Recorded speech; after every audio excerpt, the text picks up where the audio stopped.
there's one thing that we see throughout the Bible and the stories within it, and it's that connecting to God is a lot like a journey.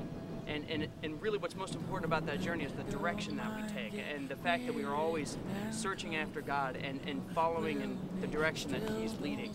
Sometimes one of the most important things we can do is just to keep on moving. Don't let your heart get heavy, child inside you.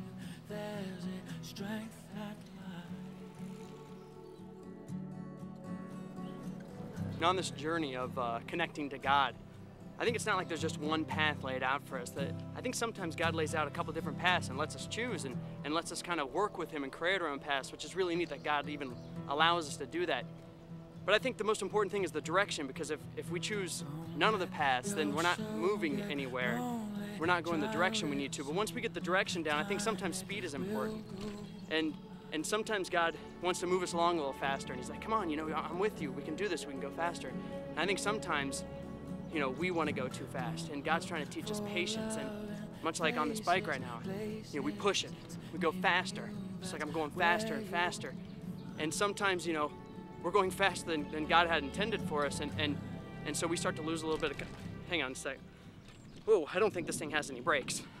Hang on. Oh, man. Ow, ow, ow, ow.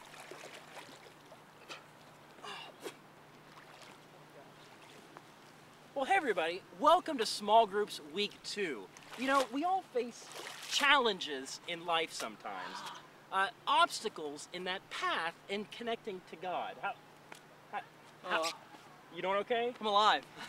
Yeah, it's all right. But there are paths, there are obstacles in that path, and we want to make you aware of that. So we want you to enjoy... My bike is torn up. Enjoy Week 2 of the Small Groups. Enjoy Week 2.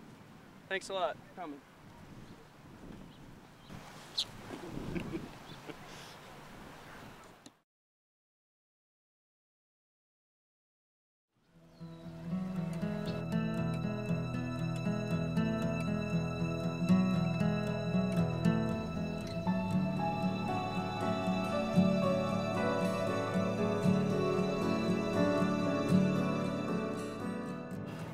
Been really comfortable, like the kind of comfort you get from like your favorite meal. Maybe you've eaten a little bit too much, and so you just like want to just totally just spread out and veg out and just stand completely still and just stay where you are. Well, whenever I get that kind of comfort, I always think of like a story, which is Exodus 12. God's getting ready to lead His people through Moses. Moses is their leader. He's getting ready to lead His people out of slavery in Egypt, onto a huge journey, just out into the desert and up into the promised land. So they're getting ready to go on this big journey, and they're getting ready to have this last big meal. And God commands them to eat it like this. He says, when you eat this, eat it with your cloak tucked into your belt, with your sandals on, and with your staff in your hand, because you got to be ready to go.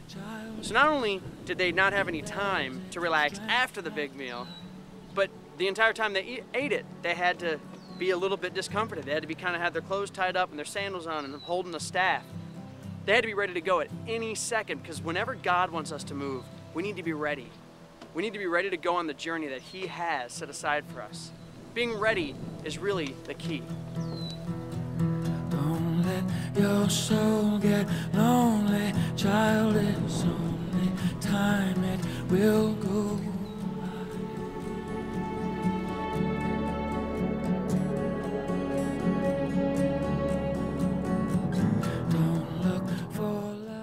We need to always need to be ready, and we need to always be ready to go on the journey that God is building for us. But I think sometimes when we get on our journey, we hit storms, and maybe it starts to rain, and maybe we're scared, or maybe we just get uncomfortable because we don't want to be out in the rain. And I think the most important thing, though, is that we continue on that journey, because it's in those storms and it's in those hard parts of the journey that God is really creating us to be who He wants us to be. And we know from the Israelite story that after they left Egypt, after they left slavery and a life there, God led them through the desert for 40 years. And there were times they actually complained and said they wanted to go back. But I think what was happening is, obviously, as God was creating them into the kind of people who were ready to get into the promised land, the kind of people who are ready for his word and his teachings and his law.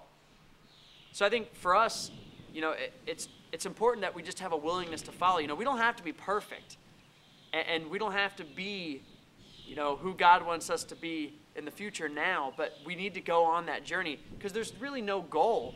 It's not like we get to the end of our journey and say, well, here we are. The journey is the goal. The journey is the life that Jesus wants to give us. It's an adventure with him, and getting caught up in the storms and getting caught up in our comfort is always a sad thing. But we need to remember that we need to continue on this journey because this journey is our connecting to God.